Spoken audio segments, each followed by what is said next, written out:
Hey guys, welcome back. In today's video, I'm going to be making a grapple.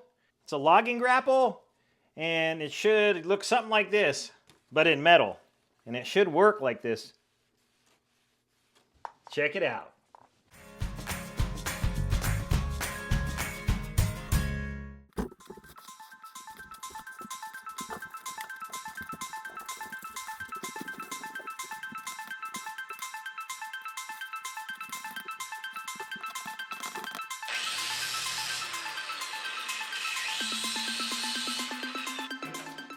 We're starting off with some 2" by 4" rectangle tubing.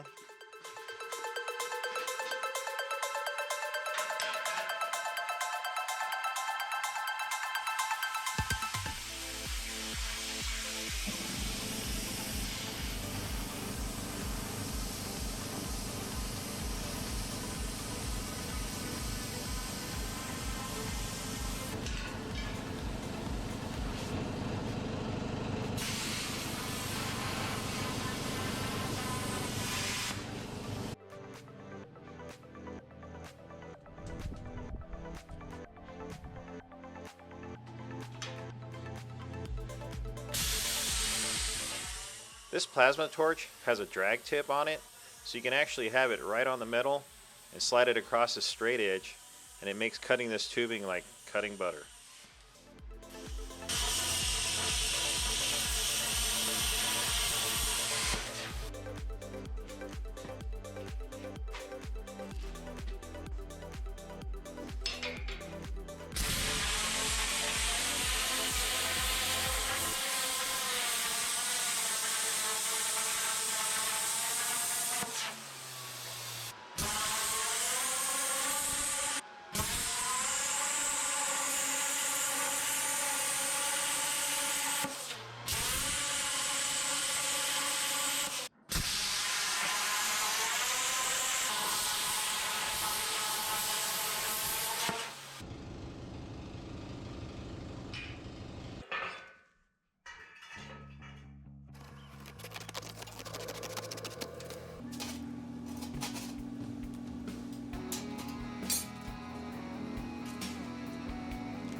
This table is provided by our WC68 wood chipper crate. I never cut it down, and it makes for a really good table. It just needs a top.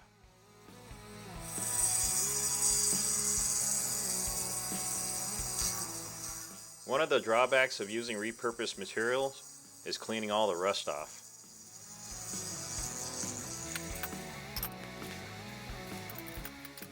I don't have a flat welding table, so this part of the garage floor is actually the flattest part of the garage.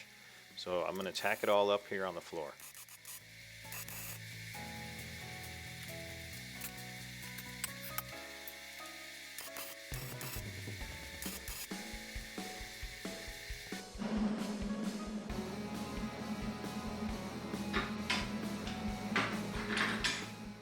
I'm going to clamp it down to this plate here to keep it stable, so when I weld it, it doesn't warp.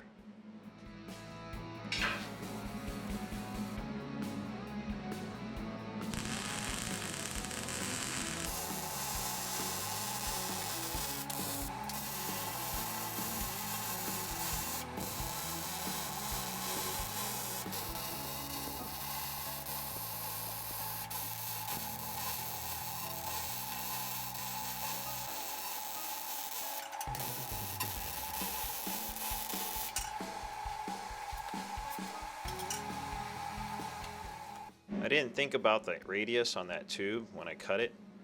I'm going to have to build up the edges and fill in the gap. It's kind of like when you make a hole in a tube or a piece of steel and you have to fill it in. You kind of let the wire run a little long, and then you build up the metal around the hole until it gets close enough and you can just fill it in.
This is a good example of why I test fit things.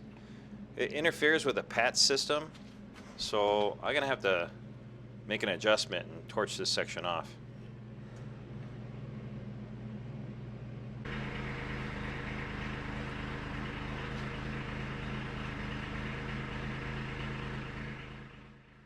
I tack welded the top mount for the top link because I wasn't too sure, and I was right to do that because that tube is going to hit the cross member. So that bracket's going to have to get lowered, or at least put in a different angle, so that that top link won't hit that cross member when it goes all the way up.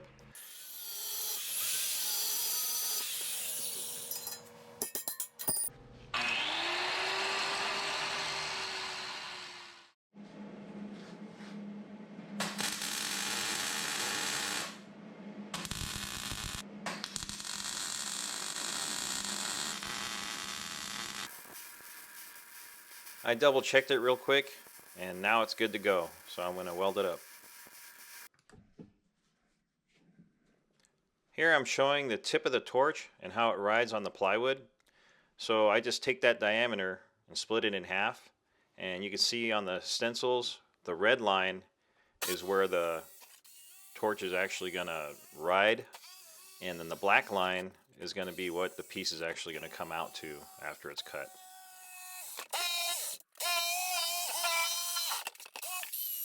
I learned on the last project with the pallet fork grapple that any imperfection in the wood stencil reflects in the metal, and it's a whole lot easier to sand the wood and get it really smooth than it is to grind the metal.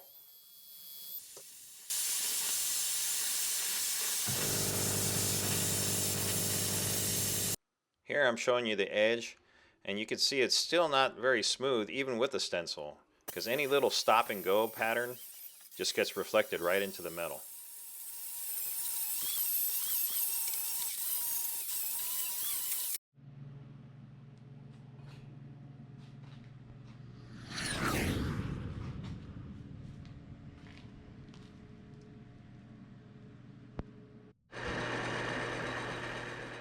I'm starting to collect different size hole patterns so I can cut the holes out using the plasma cutter.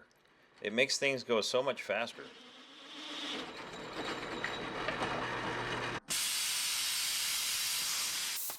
The first thing I have to do is pierce through the plate where the holes are going and clean up the metal so the drag tip doesn't get stuck on the slag.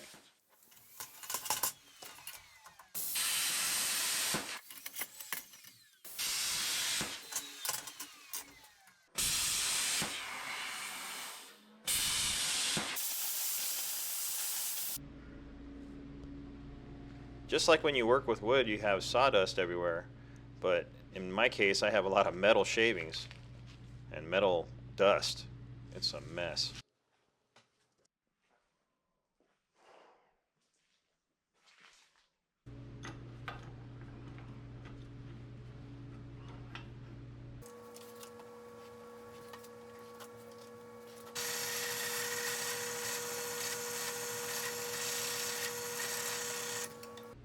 So the idea here is I use this needle adapter for my grease gun and drill a little hole, and then I can just inject grease in between all the bushings and slots. It's a lot easier than adding a bunch of Zerk fittings, and I got a lot of connections that need to be greased. If you try this idea, make sure you drill the hole small enough so that the tip of the grease needle doesn't bottom out into the solid rod or bolt that goes through. That'll end up plugging up the tip and you won't be able to push any grease in.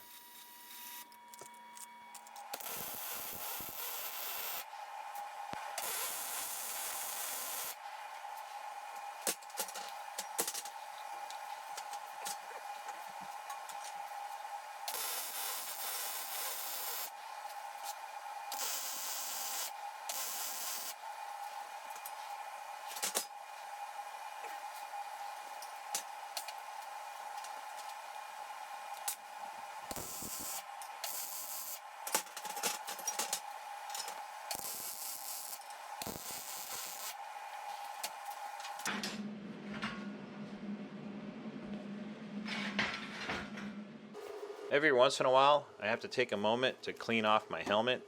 The lens gets smoky, and it's like looking through a fogged up lens, and it makes it hard to see your weld. So this is one of those tips that you might want to remember if you're having trouble seeing your weld.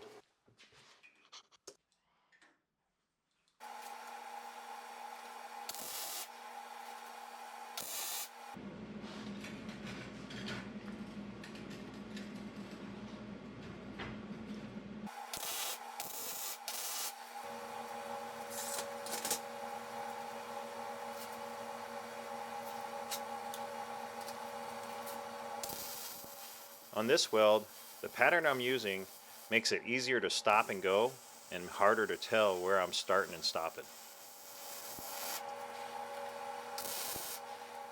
It's like a traditional cursive E, but with a tail that runs into the root of the weld.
These ball joint cups came from another project from about 20 years ago, and I finally pulled them off the shelf to use them. Here I'm showing the bracket I made so that I can make the hoses removable with just pulling a clip. Before I had them mounted straight to the boom, and I'm going to be using this boom for something else without the hoses and claw.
Here I'm showing you can pick up the wood and have it propped underneath the frame to lift up the whole log.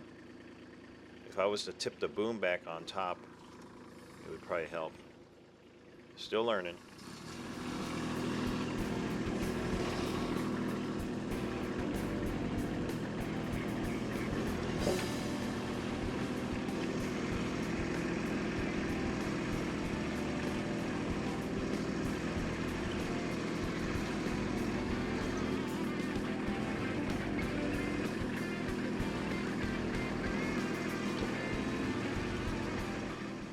And if the log's too heavy, I'm hoping to be able to lift up one end and then drag it around like a trailer.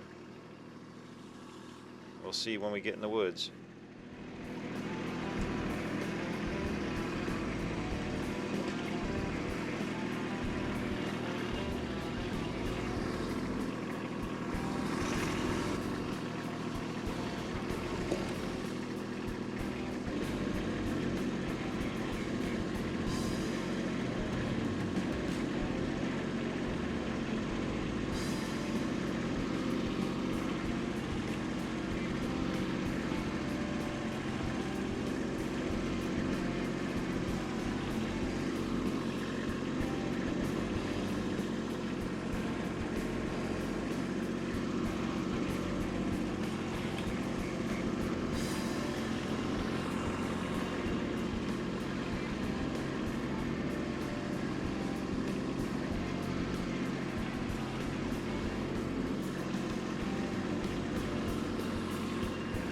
Well, I think it works. I would like to say thanks to a couple of channels that help with this build. Ed at My Cluttered Garage and K&H Tractors. Ed had a live stream where he had Jack come over and cut down a silver maple. Jack had a mini skid that had a similar attachment. So Ed did me a favor and got some close-up shots for me so I could check out his grapple. And Ben at K&H Tractors, he made a 3-point log grapple that started my gears turning months ago. I'll be putting a link to their channels in the description below. Well, till next time, keep it on the sunny side.